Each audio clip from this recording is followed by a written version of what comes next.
share that you bought the roar of the Ganges. It's very lovely. You certainly didn't have to do that, given that it'll be a free PDF, but I guess you couldn't wait. I'm happy you were enjoying the book that much, though.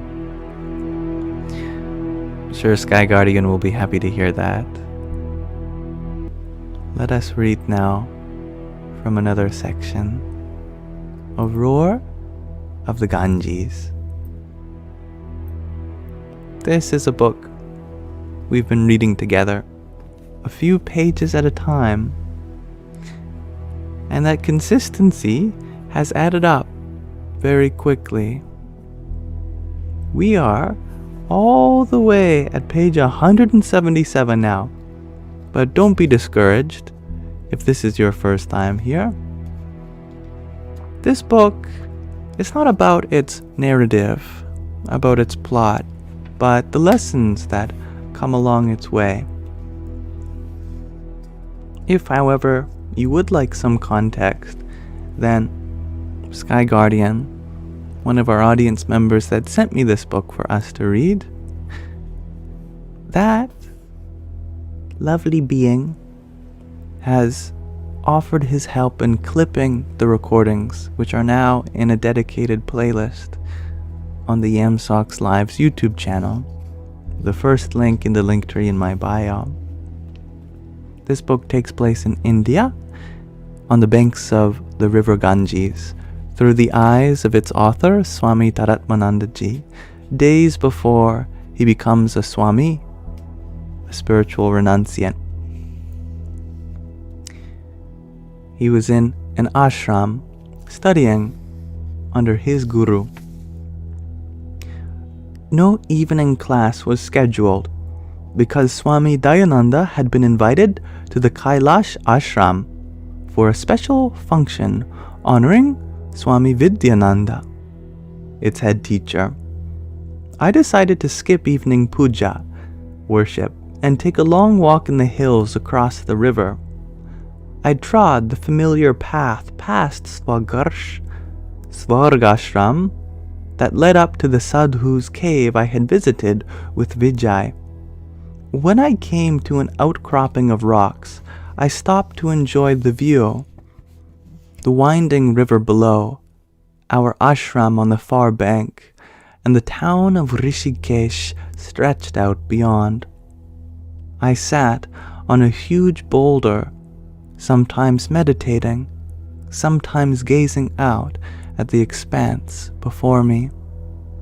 The sun traced its arc towards the horizon, turning fiery shades of orange and red as it slowly settled into the thick haze hanging over the town.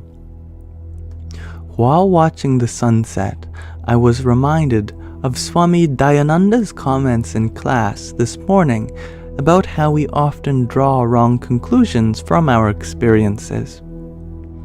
He once illustrated this by showing how we misinterpret the experience of sunset. He noted that the sun does not actually move. It is the earth that moves. The earth turns on its axis, revolving once in 24 hours, making the stationary sun appear to travel through the sky from east to west. To watch this sunset and conclude that the sun is moving towards the horizon is actually a wrong interpretation of that experience. Sitting on the boulder, I imagined myself perched upon an immense revolving sphere, facing the motionless sun fixed in the sky. I imagined the sphere turning slowly, tilting me backwards and making the sun appear to set on the horizon. But the sun was not traveling downwards.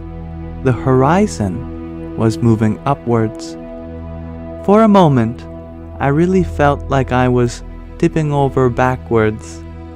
I was amazed at how my experience could change so radically. But in fact, it was not my experience that changed. It was my interpretation of the experience that changed.